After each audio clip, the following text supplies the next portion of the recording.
Gracias. Entonces, ahora vamos a hablar sobre la parte teórica de bocio, nódulo tiroideo. Un pequeño recuerdo anatómico. Recordemos que la glándula tiroides es una glándula de muy fácil acceso para examinar, puesto que se encuentra en la parte anterior de la región cervical. Usualmente esta glándula pesa 20 gramos. Recordemos que es una glándula muy vascularizada y usualmente vamos a encontrar el lóbulo tiroideo derecho, izquierdo, el istmo y en algunos casos el lóbulo piramidal. De manera, recordarles que de manera de punto de vista de fisiología, la unidad tiroidea viene a ser el folículo tiroideo, que están conformados por las células tiroideas, los tirocitos, que son células cúbicas, y que en su interior va a tener el coloide, que va a tener un alto contenido proteico. Entonces, cada unidad funcional viene a ser el folículo tiroideo.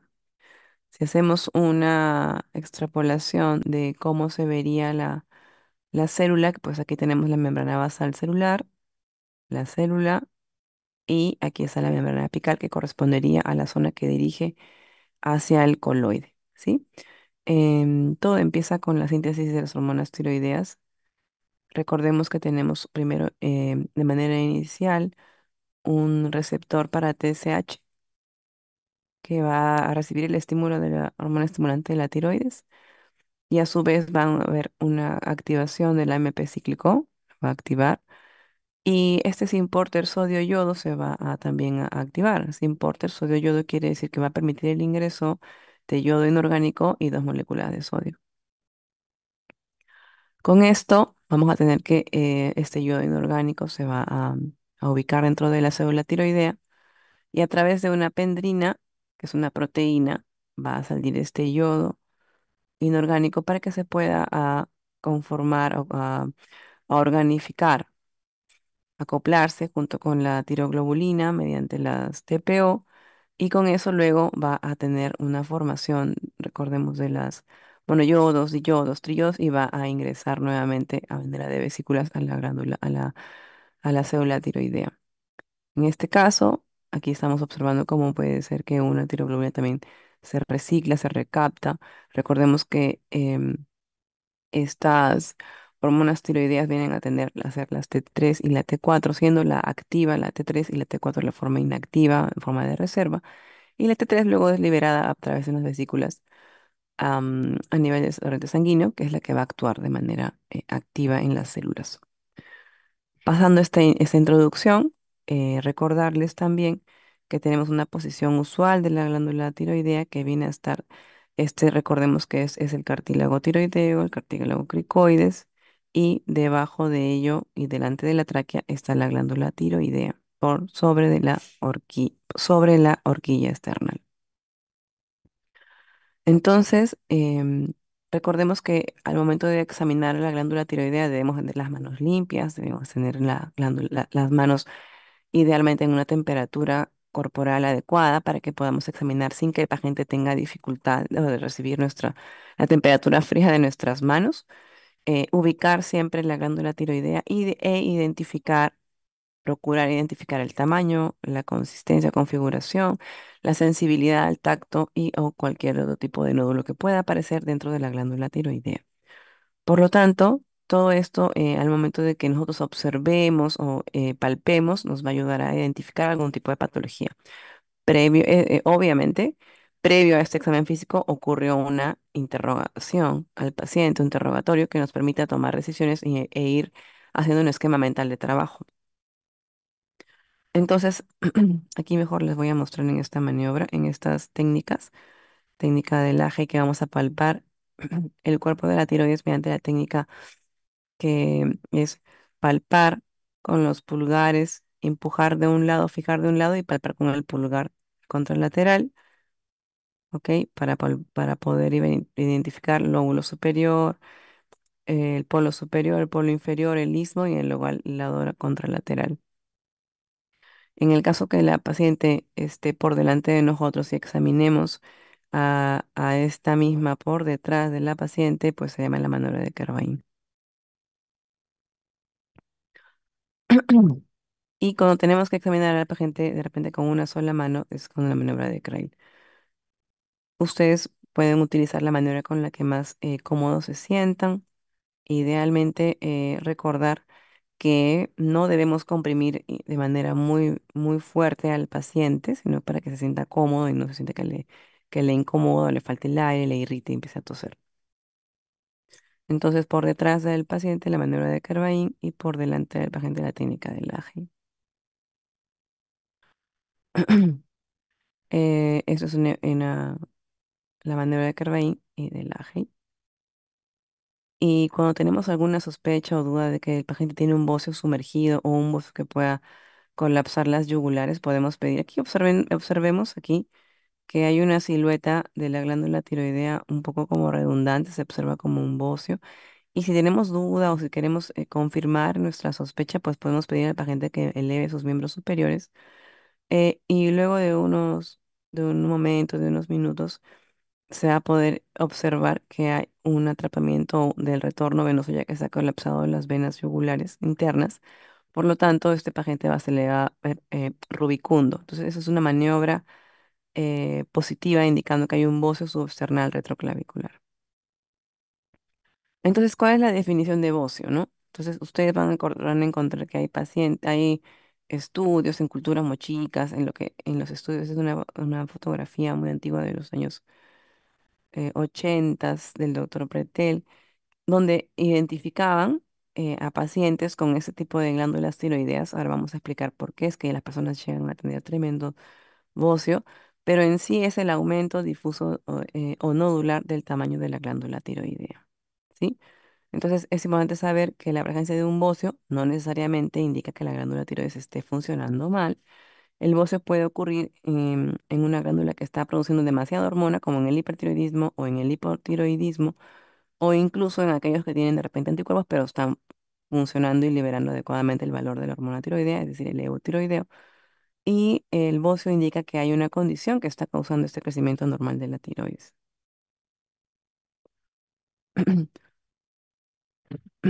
Entonces, tenemos que el bocio puede ser de múltiples etiologías, puede ser difuso o simple, es decir, por ejemplo, en esta imagen es un bocio liso, difuso, simple. En cambio, aquí podemos observar que hay una imagen de manera irregular, como si hubieran múltiples nódulos dentro de la misma glándula tiroidea. Entonces puede ser difuso o puede ser nodular o multinodular, más de uno multinodular. Y según la funcionalidad del mismo bocio podemos ubicar lo que va a ser tóxico, quiere decir que hay una hiperproducción de hormonas tiroideas, o no tóxico, es decir, en un estado eutiroideo o hipotiroidismo. En cuanto a las etiologías, es, es decir, cada vez se pueden presentar más etiologías desde incluso pacientes que están en zonas de deficiencias de consumo de yodo, desórdenes inflamatorios como tiroiditis silentes, posradiación, subagudas, posinfecciosas, enfermedades tiroideas que pueden causar bocio, por ejemplo, la enfermedad de Graves-Basedow, que es una tirotoxicosis con bocio y orbitopatía, los pacientes con bocio multinodular tóxico, bocio nodular tóxico, y esto puede decir, como les mencionaba, uno o más nódulos. Es más, hay pacientes también que tienen cáncer de tiroides o granulomatosis o enfermedades infiltrativas de la glándula tiroidea, van a tener crecimiento de la misma glándula y por lo tanto ameritan un estudio del bocio. ¿Alguien me puede describir qué cosa es lo que observa en esta imagen?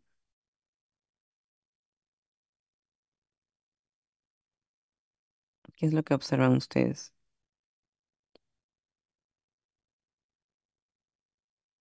¿Alguno que esté interesado en compartir o en opinar? Tenía un aumento del tamaño, doctora, pero no parece ser multinodular ni así. Buena observación, parece que fuera un bocio difuso, ¿cierto? ¿Algo más que observas?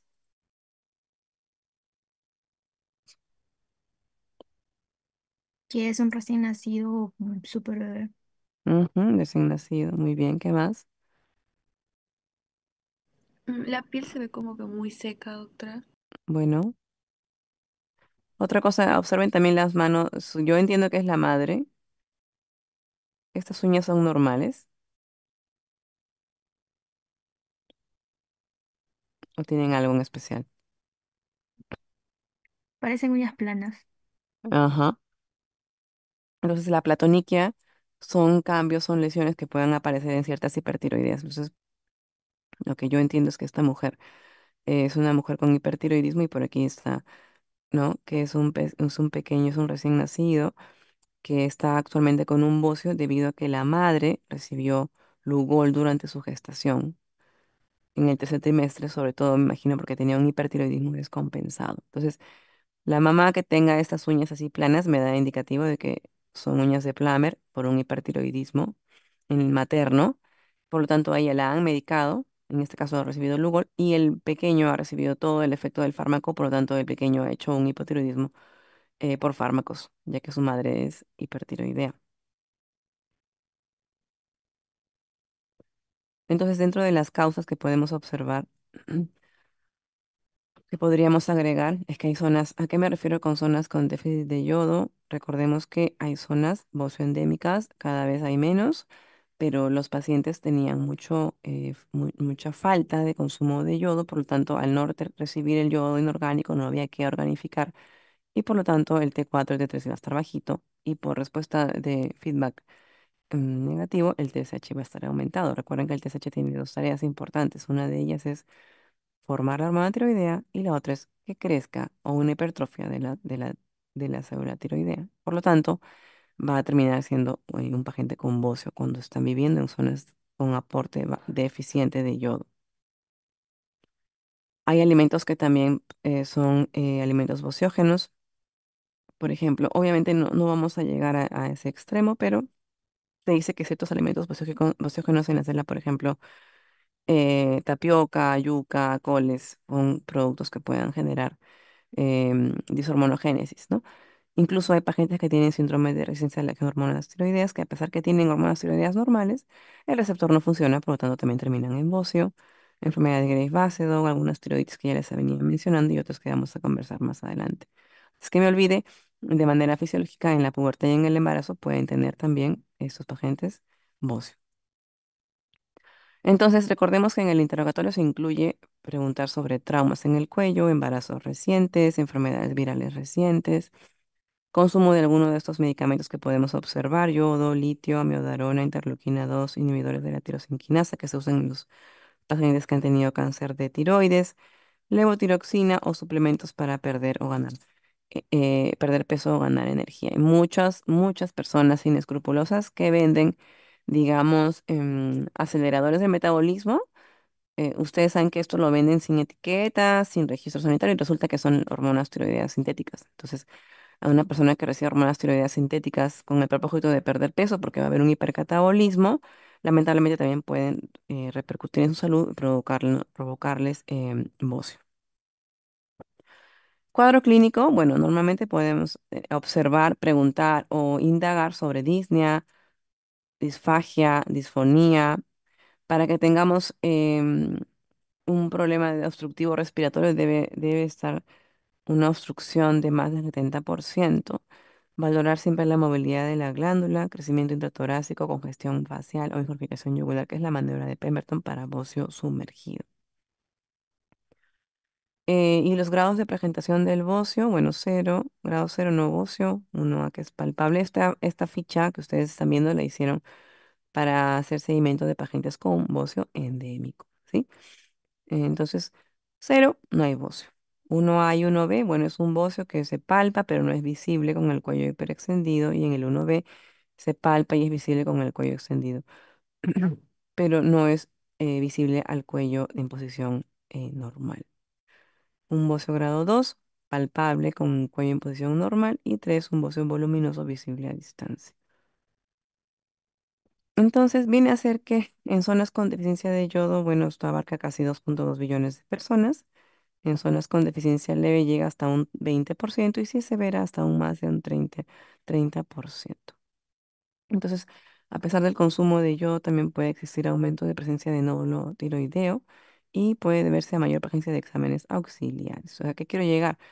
Cada vez hay más acceso a pruebas de laboratorio, de imágenes entonces es más probable encontrar nódulos. Sin embargo, no quiere decir que la mortalidad vaya a incrementar. Entonces, cuando se investiga mediante ecografía, la frecuencia de bocio aumenta con la edad hasta llegar hasta un 60% de los casos en mujeres en edades mayores de 60 años. No obstante, también puede darse en varones, aunque con menor frecuencia. No es infrecuente que se observe de forma transitoria en los recién nacidos, madres tratadas durante el embarazo, con fármacos antitiroideos por hipertiroidismo.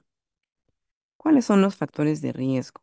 Tener insulinoresistencia, es decir, tener un hiperinsulinismo endógeno, en la cual es una hormona que se va a tener similitud en la actividad de la hormona de crecimiento, va a procurar o a instalar mayor riesgo de hacer bocio. Por lo tanto, los pacientes con prediabetes, síndrome de ovario poliquístico o diabetes van a tener mayor riesgo del bocio. Tener el sexo femenino es un riesgo 4-1 con varones. Y bueno, en la raza no hay momento de diferencia, pero no olvidemos que el requerimiento de yodo para adultos es 150 microgramos por día y en gestantes y niños es 200 microgramos por día. Por lo tanto, eso tendríamos que tener mucha certeza de que todo esté bien. Entonces, el bocio difuso, nodular, no tóxico, puede ser esporádico o endémico.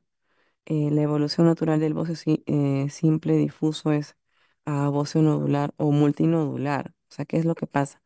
Tenemos que es un bocio y luego se va degenerando. Primero creció. Luego de que creció, hay un grupo celular que hace hiperplasia y este se agrupa y forma un nódulo. Y luego ese nódulo ya no es uno, sino se convierten en dos y en tres y así va acumulando más espacio.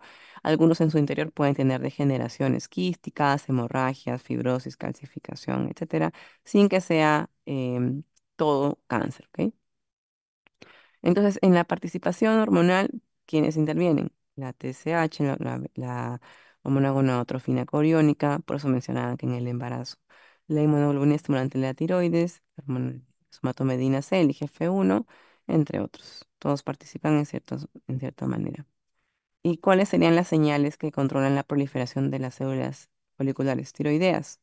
Quienes estimulan el crecimiento de las células foliculares, el IGF-1, que es la somatomedina C, y la TSH. Por lo tanto, pacientes con hipotiroidismo que tienen la TSH elevada van a tener más predisposición de bocio. Y los pacientes, ¿quiénes creen ustedes que tengan más IGF-1 o somatomedina C elevada en sangre? ¿Qué pacientes? ¿O qué enfermedad conocen? Acromegalia. Claro, acromegalia es una de ellas. Entonces, con estos pacientes que tengan acromegalia o tienen TSH alto, hipotiroidismo, van a tener mayor frecuencia, probabilidad de bocio. Entonces, algunas hormonas que controlan van a ser el yodo, el factor de crecimiento transformante tipo beta o la somatostatina. Entonces, estos van a ser inhibidores para que como tengamos un equilibrio. En una reacción adaptativa de las células foliculares, siempre frente a cualquier proceso que altere la producción hormonal, podemos tener, por ejemplo, en la fisiopatología de bocio nodular, acuérdense que les mencionaba que va a haber una falta de yodo, luego va a haber un aumento, una disminución de la producción de T4 porque no hay un aporte del combustible, de la mano, de la, de la materia prima para formar hormonas tiroideas. Por lo tanto, ese feedback negativo va a estimular que crezca la TSH y a su vez eso va a generar bocio, ¿no? En cuanto a la medicación, ya les había mencionado, amiodarona es uno de ellos importante. La amiodarona, ¿qué tipo de fármaco es? ¿Se acuerdan?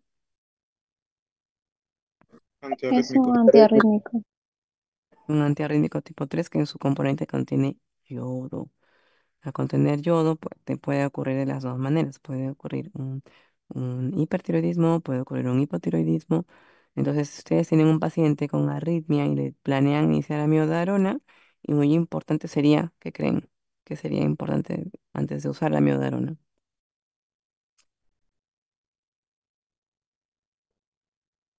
Su perfil tiroideo, Un perfil ¿no? tiroideo y anticuerpos. Un buen Pues, examen, ver antecedentes, anticuerpos tiroideos, TSH, ¿no? Como mínimo para poder tener calma y no estar en apuros luego con un hipertiroidismo por fármacos. En cuanto al bocio endémico, todas estas son láminas del doctor Manrique, que es endocrinólogo. Em, Entonces, en el bocio endémico más o menos va a tener esta característica, ¿no? Es un bocio multinodular, muy grosero en tamaño, grande, que no genera dolor, pero con el tiempo ya el peso genera disconfort, no puede descansar la persona o le cuesta alimentarse y descansar de manera continua, ¿no? Entonces, es porque han vivido en zonas que tienen menos de 150 microgramos de yodo diario. Entonces, y recuerden, ¿en qué alimentos está el yodo? ¿En qué alimentos? En la sal. Bueno, Tapioca. la sal yodada, pero está en las algas marinas, peces, mariscos, todos los productos de mar. Por eso en la zona de la sierra, ustedes saben que hay en la, en la sierra, lamentablemente, solamente tenemos sal de roca. Entonces, normalmente todas estas personas que son de la zona sierra consumen sal de roca, consumían, perdón, sal de roca, ¿no? No era sal yodada, no era sal marina.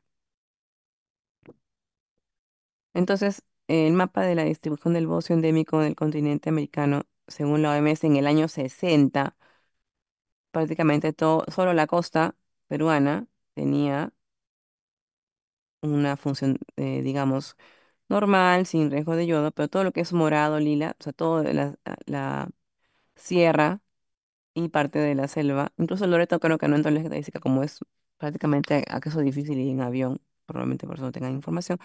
Pero todo eso tenía zonas bocioendémicas. Entonces, ¿qué podemos observar? Niños con bocio, cretinismo, que es un estado crítico de paciente con hipotiroidismo desde nacimiento, que de repente ha podido tener una agenesia tiroidea, etcétera, y no ha recibido hormona tiroidea. Entonces es así, con obesidad, macroglosia, hernia umbilical, talla corta, bajo desarrollo de crecimiento intelectual, niños cretinos, bocios nodulares, retardo mental, ¿no? Entonces, luego del año 69, salió un decreto ley que toda la sal debe contener yodo, es decir, la venta de la sal yodada que ahora todos tienen en su casa, ¿no?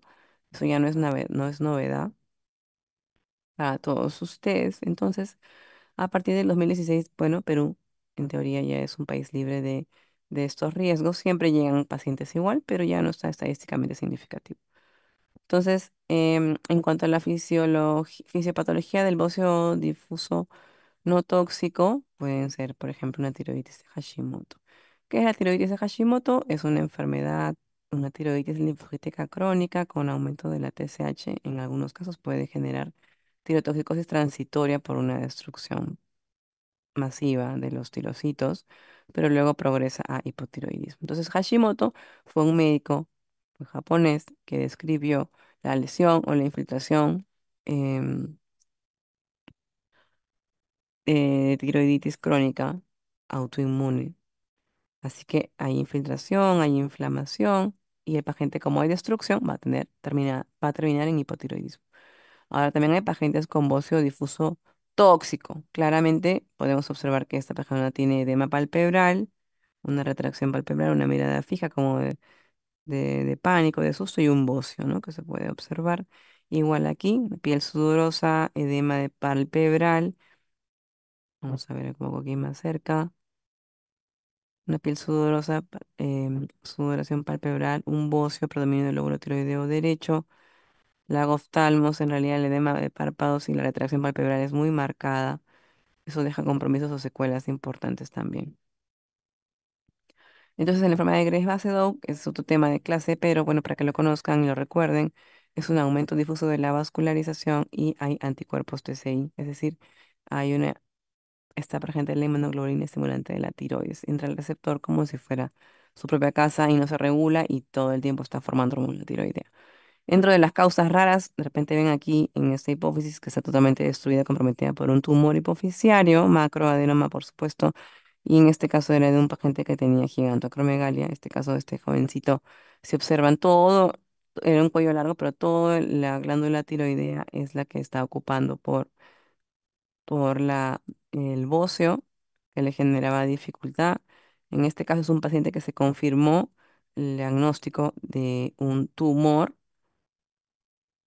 hipofisiario que liberaba TSH. Entonces era un adenoma secretor de TSH, era un tirotropinoma, por lo tanto tenía TSH alta y T4 libre alta. Era un hipertiroidismo, pero a expensas de que era un tumor en la adenohipófisis que liberaba TSH. No era como el hipertiroidismo era T4 alta y TSH baja. En este caso era un tumor que producía y lamentablemente el paciente pues tuvo una mala evolución en este caso.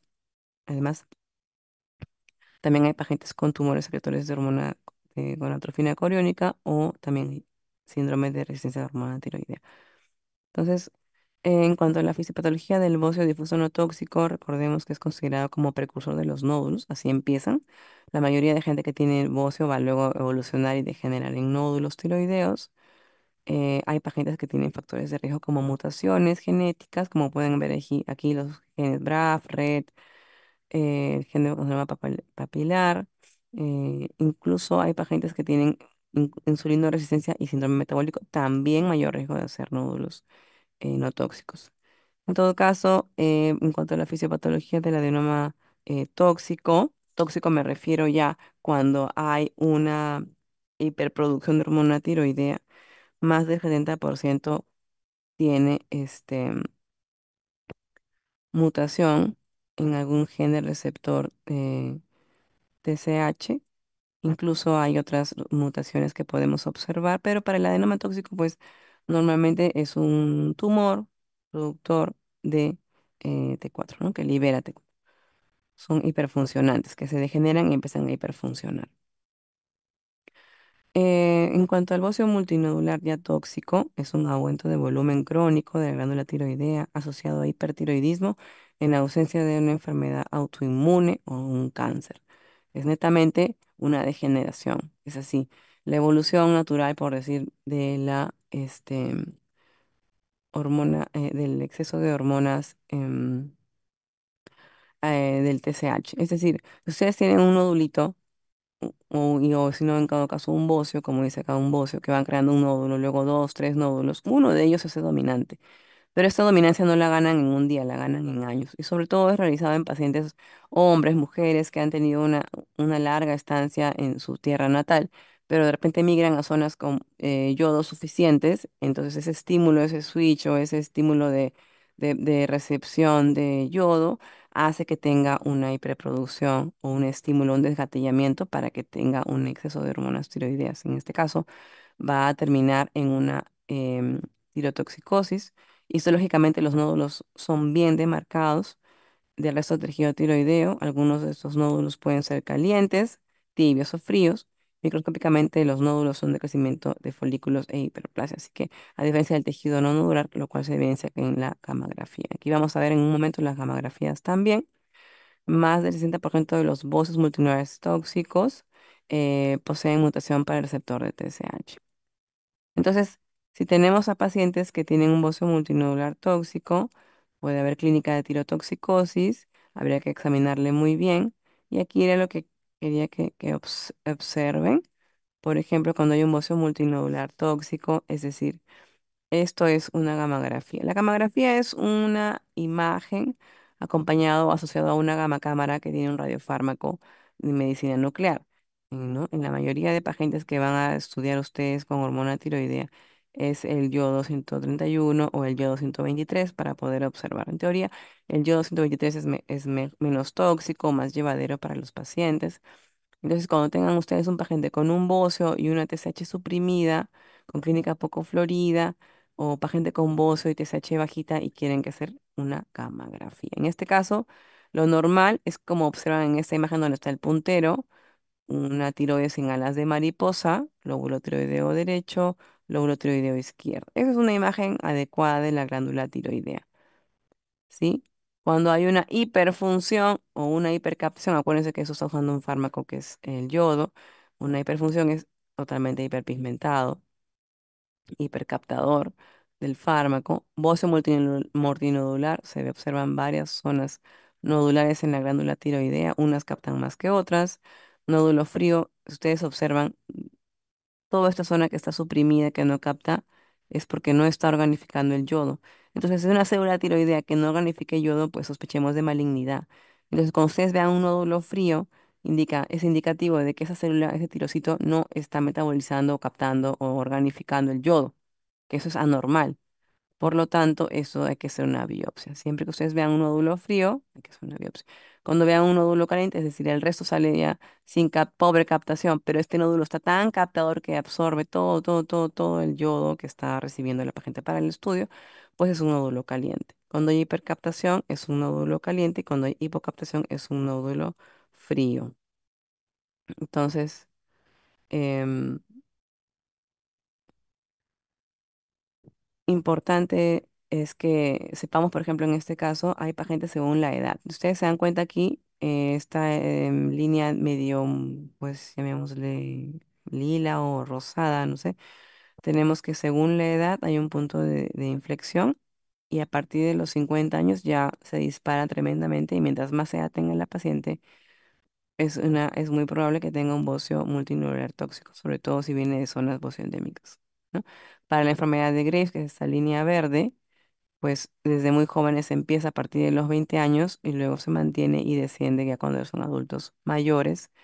Y un adenoma solitario tóxico, pues es más frecuente en la década a partir de los 60 años. ¿Sí? ¿Hasta aquí alguna pregunta?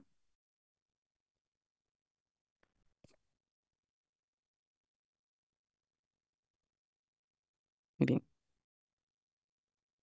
Entonces, algunas imágenes que les voy a dejar para que tengan como repaso. Boce multinodular tóxico con obstrucción. En este caso es una mujer que se le ha hecho una gamografía. Se observan como hay diferentes zonas que están hipercaptadoras, una por aquí, otra aquí, aquí, aquí. Entonces es toda una glándula inmensa con un bóceo multinodular. En la tomografía incluso se ve como la tráquea está ligeramente desplazada, ¿sí? Y aquí en ensanchamiento del mediastino superior, indicativo de que, bueno, es una mujer que tiene un bóceo multinodular que le está generando el estridor.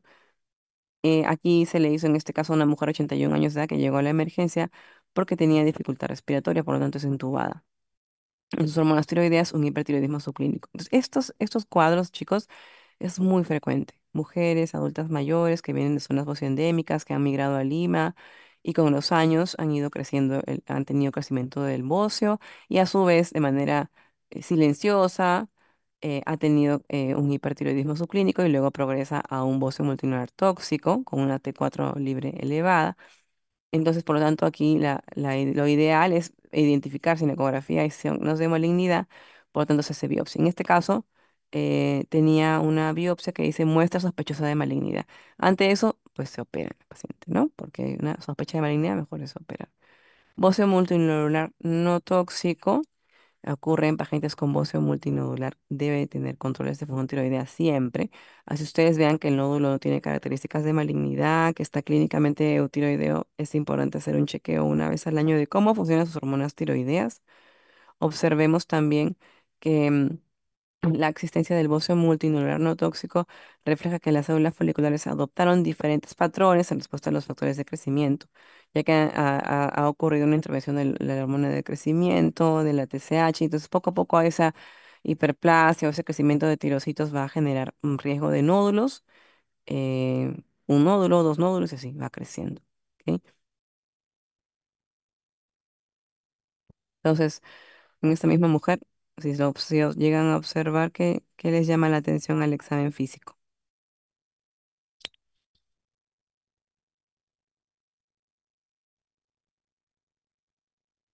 Algo que puedan observar.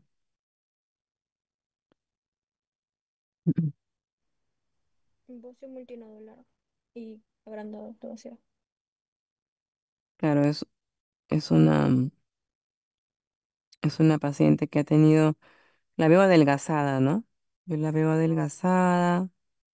Miren, se le ve mucho mayor, pero tiene 48 años de edad, natural y procedente de Ayacucho, ha tenido un bocio desde hace 25 años. Entonces, incluso estas personas tienden a ponerse como una chalinita o un pañuelo para que les ayude a sostener el peso del cuello, porque esta piel es tan delgada, pero se estira tanto gracias al bocio, pero ya les genera mucho disconfort. Entonces, ella, por ejemplo, en este caso viene eutiroidea, o sea, no tóxico,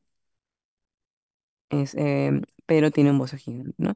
Chicos, para recalcar, cuando sea no tóxico quiere decir que está eutiroidea o hipotiroidea, pero cuando dice tóxico es que hay una hiperproducción de hormonas tiroideas, ¿sí? Entonces, en este caso a ella se le hizo una tiroidectomía total, miren cómo quedó su cuellito. ya libre, ¿no?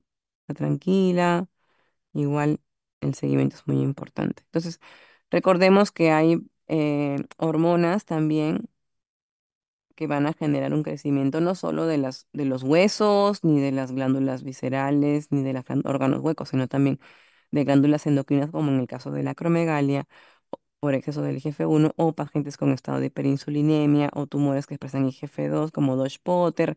Es decir, cuando ustedes vean una alteración del IGF-1, el paciente puede tener también un bocio nodular, ¿no?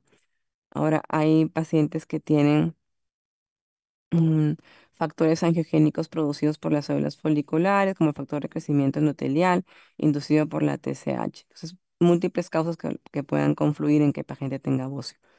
Como diagnóstico diferencial, todo lo que podemos observar aquí, que sea un tumor de paratiroides, que sea un linfoma, que sea un quiste, aneurisma de aorta, o que sea una compresión traqueal, un tumor o un fenómeno de Jod-Basedow. ¿Alguien sabe cuál es el fenómeno de Jod-Basedow? ¿Alguno de ustedes?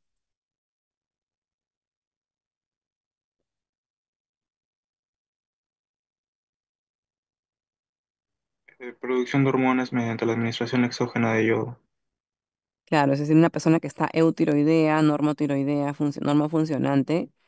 Por ejemplo, uno de nosotros que se va a hacer una resonancia de columna porque tuvo un accidente y recibe un contraste yodado, y en ese fenómeno de haber recibido las hormonas tiroides es como un estrés tal que genera un fenómeno de Jod Basedow,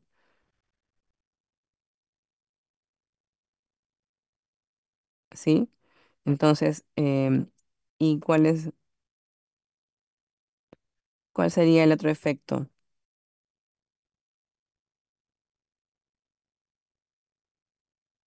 Por ejemplo, el De efecto Eco. Wolff-Chaikoff, ¿sí? ¿Saben a qué se refiere con eso? Esas dos preguntas, el fenómeno de Jod Basedow y Wolff-Chaikoff, son preguntas siempre que vienen en el examen del ENAD, del MIR, todas esas cosas.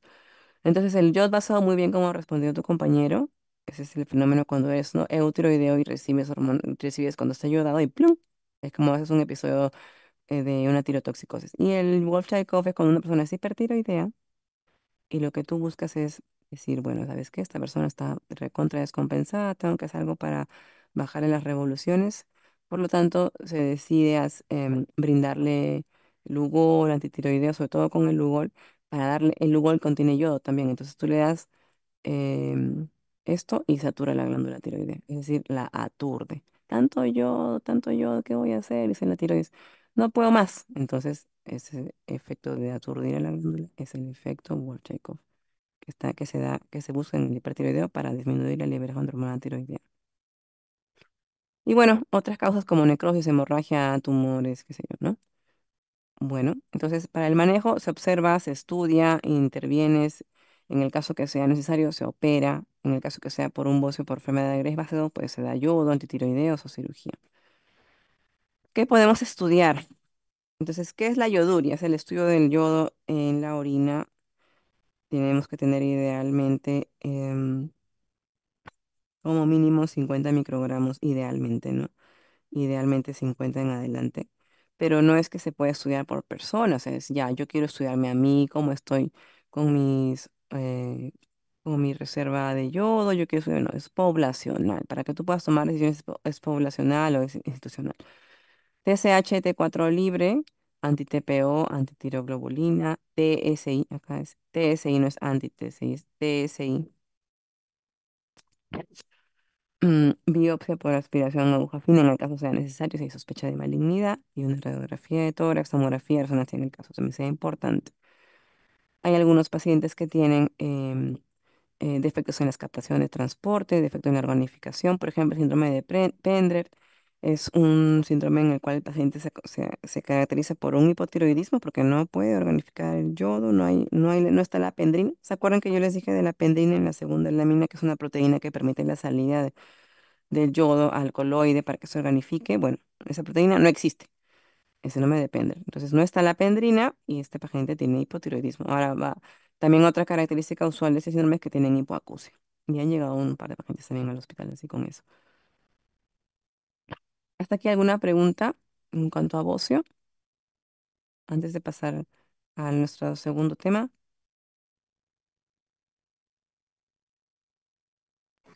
Todo claro, doctora.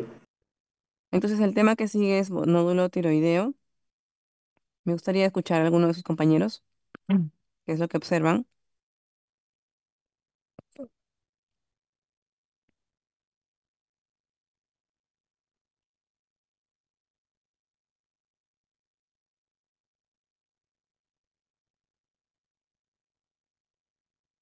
¿Alguien? ¿Algún voluntario? No.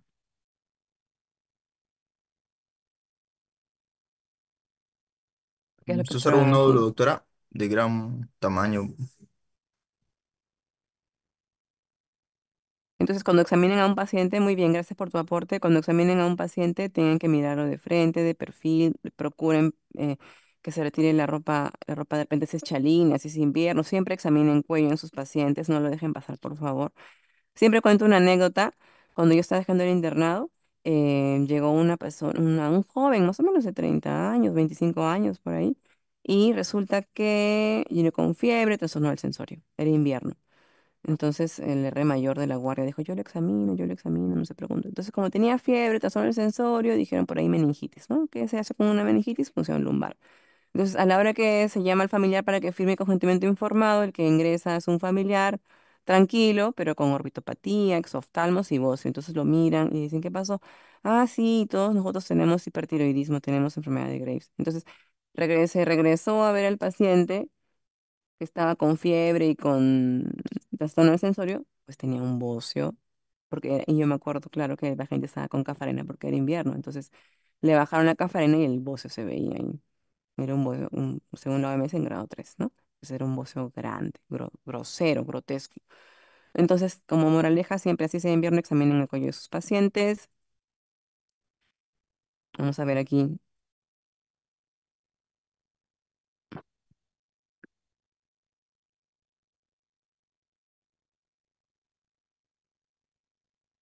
Ahí lo que estamos viendo que la paciente le estoy pidiendo que degluta y se ve claramente cómo ay,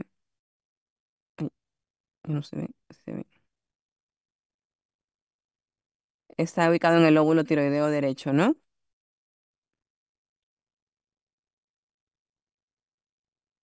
Ujú. Aquí tenemos otra pacientita.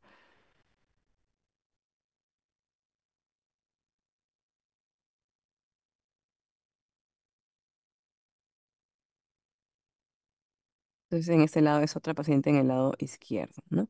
Entonces, a veces no pasa desapercibido, pero examinen, palpen y dense su tiempito. Entonces, este es una lesión concreta, palpable, ecográficamente también se puede hallar. Ya les había mencionado que cada vez hay más ecografías, hay más acceso a estas, por lo tanto vamos a encontrar más nódulos, pero gracias a Dios no es que no significa que eso esté incrementando el diagnóstico de cáncer, simplemente que se están hallando más nódulos y ya recuerden ustedes, sobrepeso, insulino resistencia, obesidad, diabetes, tienen más preposición de nódulo porque hay un estímulo hormonal. Y ustedes deben saber que más del 70% de la población peruana tiene sobrepeso y obesidad. Por lo tanto, mucha gente va a tener riesgo de tener nódulos tiroideos. Entonces, estos nódulos tiroideos pueden ser debidos a nódulos solitarios o adenomas, o simplemente que tenía un bocio multinodular, pero solo se palpó como un nódulo. Entonces, siempre hay que estar observando qué otras características podemos encontrar. Acuérdense que también puede ser adenomas paratiroideos, adenomegalias, aneurismas, quistes de paratiroides. Entonces, lo más frecuente es que sea estos nódulos benignos por un adenoma, un bocio multinodular, tiroiditis Hashimoto, quiste tiroideo. Si es maligno, cualquier tipo de cáncer, lo más frecuente en más del 80% es el cáncer papilar, seguido del folicular, seguido de las células de Hart, los foliculares, los medulares, anaplásicos. Es decir, muchas causas. No, el tema no es cáncer, pero para que lo conozcan que existe. Entonces, ¿qué me va a ayudar a identificar un nódulo tiroideo? ¿Qué me va a ayudar a identificar? Siempre tengo que valorar si es que realmente tiene un nódulo. Ok. Hoy día en práctica, me imagino que muchos han examinado tiroides, entonces es parecido identificar o encontrar algún tipo de nódulo tiroideo. Entonces tengo que averiguar si ha recibido antecedentes de familiares con neoplasias, radiaciones en el cuello, cáncer de mama y que ha sido irradiada. o que ha tenido lesiones de repente hay pacientes que tienen, no sé, lamentablemente en COVID, por ejemplo, mucha gente se les hacía tomografía con contraste, ¡pum! Encontraban un nódulo y nódulo, o sea, muchísima gente en COVID por una tomografía pulmonar se les ha encontrado diagnosticado de nódulos tiroideos. Entonces, hay pacientes con disfonía, disfagia, también hay que examinar por qué motivo estoy buscando. Entonces, en la ecografía tiroidea, de repente alguno de ustedes, de sus grupos, me parece que sí ha tenido la oportunidad de ingresar con las doctoras de unidad de tiroides. Entonces, tenemos una oportunidad de estudiar e identificar la ecografía tiroidea en el paciente. Eso es una ecografía tiroidea normal. Anatómicamente se ve acá en este equipo súper bien. Lóbulo tiroideo derecho, istmo, lóbulo tiroideo izquierdo, carótida, músculo largo del cuello, esófago. Aquí igual músculo largo del cuello, carótida y músculos pretiroideos. En este caso el esternocleidomastoideo. Entonces aquí también está el otro esternocleidomastoideo, el homoioideo por aquí. Entonces el esternotiroideo y el esternodoideo son los pretiroideos. Entonces, cuando tenemos un nódulo tiroideo, recordemos que donde lo estamos palpando, qué características tiene, cómo ha sido el crecimiento, me va a ayudar mucho. Luego, con la ecografía, voy a identificar si es un nódulo con ciertas características que me hagan tener sospecha de malignidad. Recordemos que así sea un incidentaloma, pero tiene características de malignidad, pues también tiene que ser biopsiado si se amerita ser biopsia. No todos se hacen biopsias, ojo. Y por lo general los nódulos de mayor de 1 centímetro son los que sí se pueden palpar, ¿no? Eso es lo que se pueda palpar. Ahora, si son menores de 1 centímetro y hay sospecha clínica, sospecha porque de repente tuvo a su mamá con cáncer, a su papá con cáncer, a su abuelito con cáncer, de tiroides hablo yo, y ahora este paciente tiene un nódulo chiquito, pero tiene sospecha, bueno, podría valerse la pena y hacerse una biopsia. Entonces, la guía clínica reconoce que la mayoría de los nódulos son de bajo riesgo, pero muchos tipos de cáncer de tiroides presentan ya o plantean un riesgo mínimo para la salud en general, por lo tanto, deben ser tratados eficazmente, pero tienen bajo riesgo de mortalidad. Entonces, recordemos estas preguntas: si hubo radiación, si hubo antecedentes de problemas durante la infancia o historias familiares de cáncer de tiroides en la familia, o un nódulo que haya crecido muy rápido o que realmente tenga una disfonía.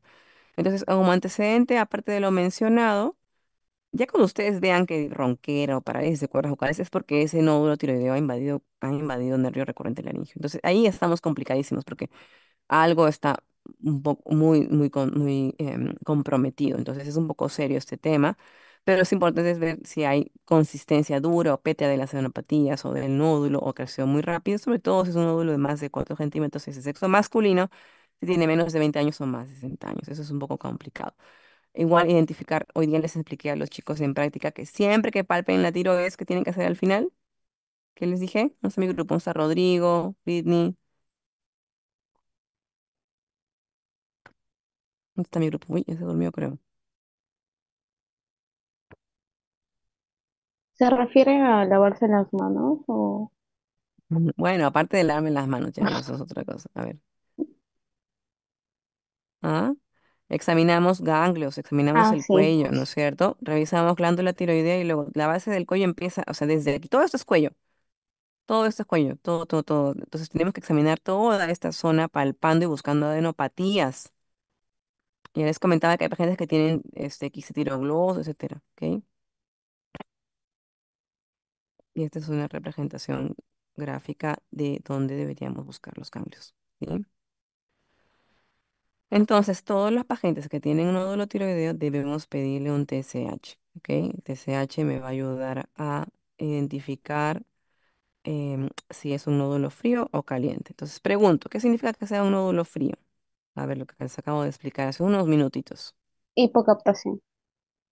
A ver, entonces que sea un nódulo frío es hipocaptación. Que sea un nódulo caliente, Hipercaptación.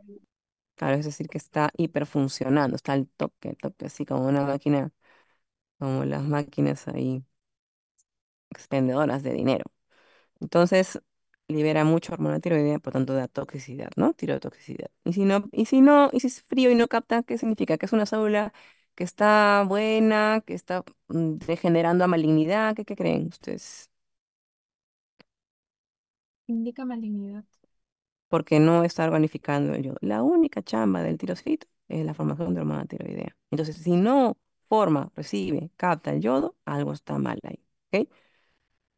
Bien. Entonces, TSH en la evaluación inicial, siempre, ¿sí? Si el TSH me sale bajo, una gamografía. ¿Ok? Como acá les marca 121 o el 131, cualquiera de los dos, la que tengan en el estado, o en el hospital, en sus servicios, no hay ningún problema. Idealmente es 123. Si está normal o elevada, pues pedimos la gamografía, no va a ser examen inicial, no es prioridad, pero sí es cuando hay una TSH baja, ¿sí? Entonces, si la gamografía me sale un nódulo caliente, aquí lo vemos mejor porque está en colores, es un nódulo hipercaptador, un nódulo caliente, un nódulo frío, quiere decir que no está captando yodo, que no está organificando, no está trabajando nada con el yodo. Entonces, estas células están anormales, lentamente, pasan a biopsia, ¿sí? Sin embargo, tenemos una TSH alta, es decir, que va más relacionado con que no está funcionando, no está trabajando hormonas tiroideas, pues da mayor riesgo de malignidad, ¿ok? Entonces, cuando tengamos una ecografía tiroidea, tenemos que resolver si realmente hay un nódulo o una anormalidad, qué tan grande es el nódulo, hay sospecha de ganglios, hay sospecha de patrones que me den malignidad. Y si más del 50% es quístico, ¿qué hacemos? O sea, en realidad todas esas preguntas deberíamos tener resueltas con las de aquí. Entonces, si más del 50% es quístico, bueno, podríamos identificar que tendríamos que valorar el tejido, digamos, sólido del mismo quiste, los bordes, las características, si es especulado o no, la vascularidad, si infiltra otras zonas. Entonces, no basta con decir que es parcialmente quístico, sino que toda la descripción del nódulo nos va a ayudar a tomar decisiones. En el hospital, pues teníamos un equipo, ya hemos cambiado, de repente ya se acuerdan que han visto ustedes, el paciente se ubica de cúbito dorsal con una pequeña almohada debajo de sus hombros y el cuello en hiperextensión, como lo podemos ver aquí. Utilizamos el transductor plano, idealmente de 8 a 15 MHz para poder tener una buena imagen y hacemos el barrido de toda la parte cervical. Debería ser desde el mentón hasta la parte de la clavícula, ¿no? Todo esto es la revisión para ver ganglios y sobre todo la glándula tiroidea que está donde les hemos hecho en el recuento anatómico inicial. Entonces, la presencia del órgano, si está o no en la tiroides, si está en la posición, el tamaño, si hay nódulos o no, la morfología y la ecoestructura de la glándula es muy importante. ¿Cuáles son los factores de riesgo de malignidad? Entonces, que tenga un nódulo tiroideo, los de más de 1 centímetro pueden tener hasta una malignidad hasta un 15%, de 7 al 15% de malignidad de todos los nódulos que puedan ser. De todos los nódulos que existen, solamente hasta un 15% tienen malignidad, o sea, muy bien por ahí. Y bueno, hay factores como les mencionaba, los varones tienen mayor malignidad, riesgo de malignidad que las mujeres. Los muy jóvenes o los mayores o los muy mayores también tienen un riesgo de malignidad. Únicos de alto riesgo después de la evaluación del paciente como crecimiento rápido, lo que les mencionaba, la ronquera, daño del nervio recurrente laringio o historia familiar de cáncer, medular de tiroides. Eso también es un factor de riesgo muy, muy importante, más del 80%.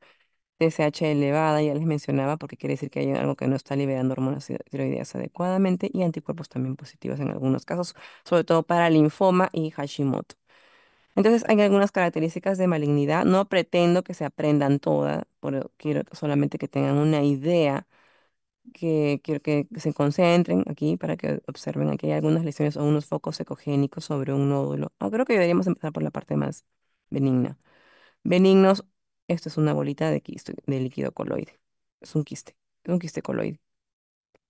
¿Ok? Benigno por donde lo vean, no hay nada sólido. Aquí es un nódulo espongiforme, como una esponjita, sólido, líquido, refuerzo pared posterior, bordes regulares, homogéneo, no invade, no tiene bordes especulados ni nada que tenga que darnos sospecha de malignidad. Igual aquí es algo quístico también, parcialmente quístico con algunas zonas sólidas. Continuamos para aquí los nódulos de baja sospecha, es un nódulo isoecogénico o hiperecogénico, en este caso, isoecogénico o hiperecogénico, porque la ecogenicidad normal de la tiroides debería ser como ese tejido que está aquí. Tejido sano, nódulo. Tejido sano, nódulo. Tejido sano, nódulo. Esto es hiperecogénico, este es isoecogénico y aquí, por ejemplo, tenemos un quiste con una área sólida excéntrica. Igual aquí un quiste con un tabique y la parte sólida hiperecogénica. Sospecha intermedia es un tejido normal, nódulo. Tejido normal, nódulo. Este nódulo ya no es isoecogénico ni hiper, son nódulos hipoecogénicos. Hipoecogénicos. Entonces viene a ser un nódulo marcadamente hipoecogénico. Eso da características de malignidad. Vamos empeorando el tema, el panorama, con microcalcificaciones, bordes irregulares, bordes lobulados y aquí incluso pareciera que tuviera una invasión al músculo. No hay una cápsula completa y en este caso es un nódulo hipoecogénico con una calcificación fracturada o rota que puede implicar que este nódulo está rompiendo esto y saliendo, ¿no? Aquí también. Aquí tenemos un nodulillo y aquí tenemos un ganglio. Entonces, esas son características de malignidad. Cada característica que ustedes vean, si es quístico, si es sólido, nos da más puntaje. Por ejemplo, vamos a calificar uno que está aquí. Este nodulito, perdón. Este nodulito, bordes lisos, hipocogénico con halo. Entonces, que sea sólido, 2 puntos, que sea muy hipocogénico, 3 puntos. Ahí nomás dan 5, 3 y 2, 5. Más alto que ancho, no.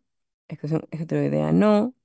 Macro, micro, nada, nada, nada. Entonces, 3 y 2 5. Si tenemos 5 puntos, pasa a ser un T-RADS 4. Moderadamente sospechoso y debo biopsiar el nódulo si supero más de 1,5.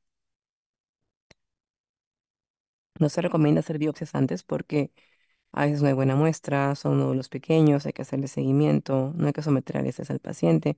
Cumplamos estas recomendaciones, es lo mejor que podemos hacer. Más imágenes hipoecogénicas, microcalcificaciones. Aquí sí es un nódulo como que más alto que ancho. Tiene una sombra acústica, me parece aquí, bordes irregulares. Este es un ganglio irregular, uno ve el hilio central. Y aquí el nódulo rompe la cápsula, rompe y no permite adecuadamente ver. Acá hay un borde especulado, acá hay otro borde especulado. Es como que está invadiendo, ¿no? Como una amebita invadiendo otras zonas.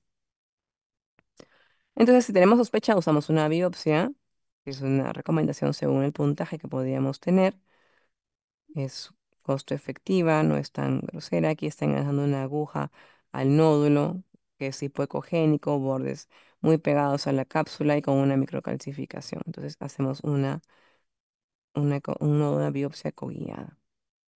Entonces, las características que nos puedan dar sospecha de malignidad pueden ser microcalcificaciones, márgenes irregulares, que puede ser infiltrativo, lobulado, espiculado, puede ser más alto que ancho, ¿ok? Que sea hipoecogénico también da mucha sospecha, muchísima sospecha. Hipoecogénico, márgenes irregulares, más alto que ancho, microcalcificaciones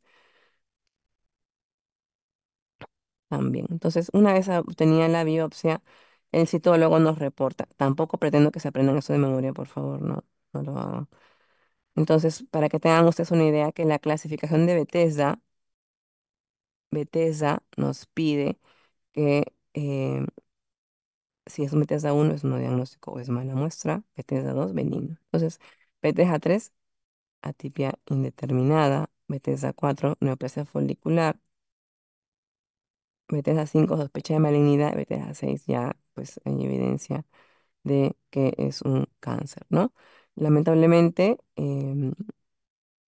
quienes más alto tengan el valor de Bethesda, a partir del 4 en adelante, pues se sugiere una cirugía, porque si acá hay una sospecha de malignidad hasta un 40%. Entonces, que te digan, bueno, hay gente que tiene mucha calma y bueno, puede esperar y observar y todo, pero otros no aguantan y quieren operarse de todo, como sea. Entonces, aquí el rol de tratamiento médico quirúrgico de nódulos benignos, recordemos que no es necesario suprimir la TSH, es decir, hay gente que antes se creía en algunos reportajes, ok, le vamos a dar, tiene un nódulo tiroideo, le vamos a dar entonces, este, levotiroxina para que pueda tener bajo el valor del TSH. Pues no, no es así, eso ya no se hace. En algunos casos sí amerita la cirugía si es grande, sobre todo tiene síntomas compresivos, para que no le genere disconfort y malestar al momento de su vida cotidiana.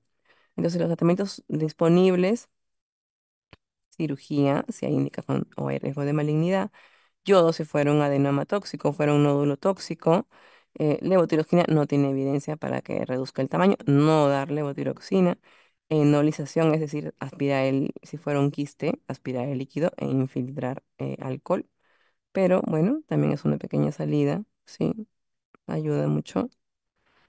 Ablación con radiofrecuencia, ¿qué es eso? Pues la radiofrecuencia es utilizar un electrodo, ingresar con el electrodo a la glándula tiroidea del paciente y emitir una radiofrecuencia de calor. Como lo pueden ver aquí, inicialmente tiene este nódulo, supongamos, y el médico intervencionista, pues bajo una guía ecográfica, ubica el nódulo e introduce una aguja y la fija ahí con un soporte para que la aguja quede incrustada en el nódulo y por ende luego emita, ya que va a estar conectada a una máquina, emita unas ondas de calor, de radiofrecuencia, por lo tanto ese nódulo va a sufrir las inclemencias del las altas temperaturas, donde ingresó la aguja, emite la onda de calor y esta se va emanando. Igual la aguja se puede ir movilizando o retrocediendo o acercando a donde más tejido tengas, ¿no? Entonces eso demuestra que con el tiempo, todo este nódulo con los meses, es decir, idealmente al año, se reduce más del 50%, generando menor riesgo de obstrucción, de disnea, etcétera, ¿no? Ya para terminar, ya para terminar, entonces tenemos que recordar que si hay un nódulo tiroideo o un incidentaloma de más de 1 centímetro, pues debemos medir el TSH. Una vez medida la TSH, identificamos si está eutiroideo o está hipertiroideo. Si está hipertiroideo, pues la TSH normalmente baja, genera hiperfunción y pedimos una gammagrafía o centellograma, ¿no? Es esto. Si está hipercaptando su nódulo hiperfuncionante, pues se puede dejar yodo como terapia para hiperfunción o antitiroideo si es de preferencia del paciente, pero si no capta su nódulo frío, va a biopsia.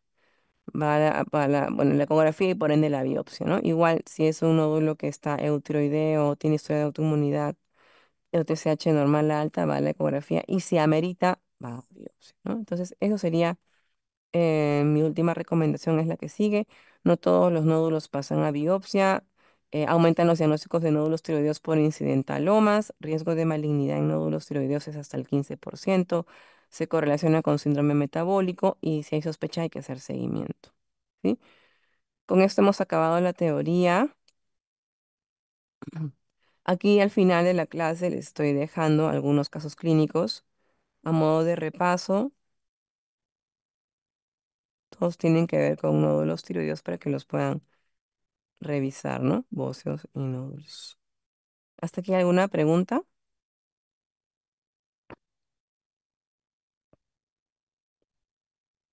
Ahora, una consulta, la presencia de enopatías también sería parte de la malignidad. Mira, la presencia de adenopatías, tú sabes que los ganglios linfáticos van a estar presentes siempre, ¿verdad? Más bien la respuesta sería siempre y cuando tengan signos de malignidad, ¿sí? Si tu ganglio tiene degeneración quística, microcalcificaciones, un tamaño irregular, mm, pues algo que te haga sospechar de malignidad, sí es que eso aumentaría o te daría como que una pizca más de sospecha a averiguar bien si ese nódulo es cancerígeno o no. ¿Sí? Ok, doctora, gracias. ¿Alguna otra pregunta?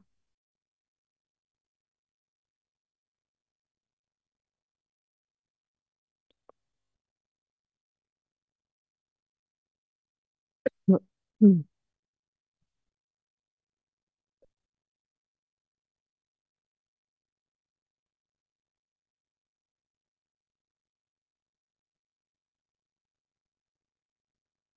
Bueno, entonces no se olviden que aprovechen estos casitos que les he ido dejando. para que los puedan repasar. Ya tienen la clase. Muchas gracias por su atención, chicos. Si no hay más preguntas, entonces terminamos por hoy.